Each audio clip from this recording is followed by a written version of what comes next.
सच बताएं, हम अपने लिए नहीं कर रहे हैं, हम केवल आपके लिए कर रहे हैं कि आपकी बेटी साक्षी ना हो जाए। हम इसलिए कर रहे हैं कि अब हमारे मंदिरों पर सोमनाथ जैसा कभी दोबारा हमला ना हो। हम इसलिए कर रहे हैं कि तुम्हारे बच्चे, तुम्हारे जीते जी उन माँ बाप से पूछना जिनके बच्चे घर छोड़कर दूसरे मजहब में चले गए,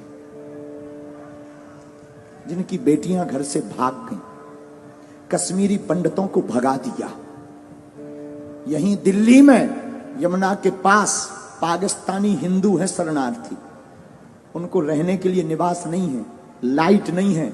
उनके पास जब जाओ और पूछो कि वहां पाकिस्तान में क्या हाल था, उनकी बेटियों को, छोटी छोटी बच्चियों को उठा लिया गया। 13-13 साल की बच्ची को उठा ले गए। और हम नहीं चाहते कि हमारे भारत में तुम लोगों की बेटियों के साथ ऐसा हो। सिर्फ हिंदुत्व की बात और सनातन की बात हम इसलिए बोलते हैं। क्षमा करना, जो पुलिस में भी है उनके ऊपर भी कितने हमले कहां कहां नहीं हुए, बंगाल में। हम नहीं चाहते लौटकर हमारे राष्ट्र के इन सिपाहियों के ऊपर कोई उंगली उठाए। इसीलिए हम हिंदुत्व की बात करते हैं, इसीलिए हम सनातन की बात। हमें कोई शौक नहीं चढ़ा है, ना हमें यश पाना है, ना हमें सम्मान, ना हमारी कोई पार्टी है कि हमें राजनीति करनी। हमें कौन सी राजनीति करनी? हम तो तुम्हारे लिए बोल रहे, तुम्हारी आने वाली पीढ़ी के लिए बोल रहे, तुम्हारे लिए जी रहे। वरना हमारा दरबार अच्छा खासा चल रहा है, दरबार में कोई कमी नहीं। हम तो प्रोफेशनली लाइफ जी लेंगे, ज्यादा परेशान होंगे, प्रोफेशनली लाइफ जी लेंगे, अपना दरबार लगाएंगे, बस अपने आराम से रहेंगे, न लेने माधव का न देना माधव का। लेकिन क्या इससे राष्ट्र का भला होगा? नहीं होगा। हम तुम्हारे लिए जी रहे हैं। इस वीडियो को जरूर तुमसे प्रार्थना है कि तुम्हारे अंदर अगर जमीर है, जागो।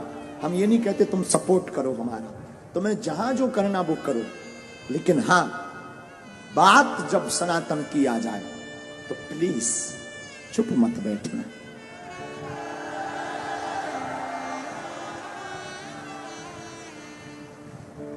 इसलिए प्रार्थना है, नहीं बाइकआउट करना ही पड़ेगा,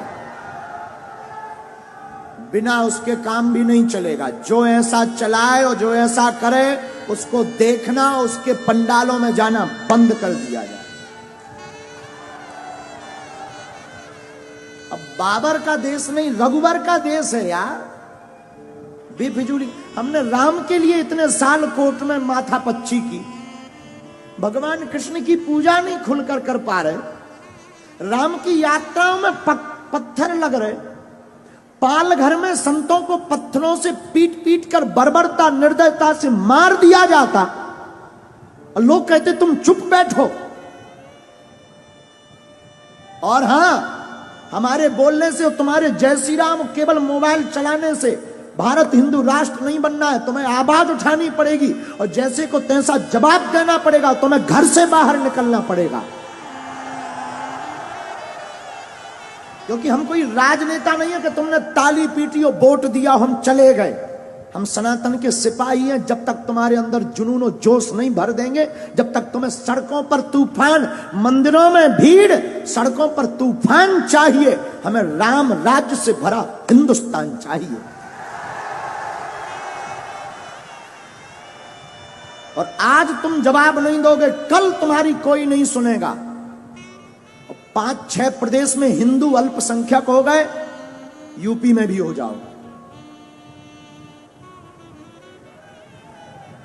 भारत में भी हो जाओ। तो अगर नहीं ऐसा चाहते हो तो आओ, चाहते हो तो ठीक है, तुम्हारी इच्छा। हम तो बोल सकते हैं, नहीं चाहते हो, तुम्हारे अंदर जमीर है। हमारे पूर्वजों ने राम के लिए अपने प्राण त्यागे हैं। भारत के लोगों, तुम्हारे पूर्वजों ने संस्कृति और संस्कार और भारत को बचाने के लिए बलिदानियां दी हैं। और तुम इसको थोथा बनाकर गुलाम मत बनवा देना।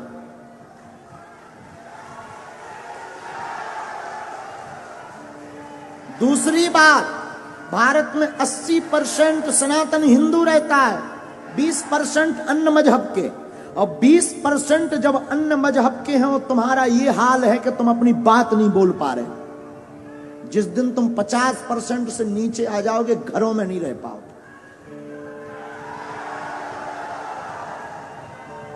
और कोई भड़काऊ बात नहीं है, बहुत ही जगाने वाली बात हो। इसके बाद अगर किसी को बुरा लगे तो क्षमा करना। हम तो देखो जगाने आए हैं, जगाने की बात करेंगे। बोलो जय सिया राम। तो कौन कौन तैयार है ऐसे लोगों को जवाब देने के लिए? ऐसी खबर जो भी चला रहा है, कौन कौन जवाब देगा आज ही? पक्का? पक्का? चलो देखते हैं।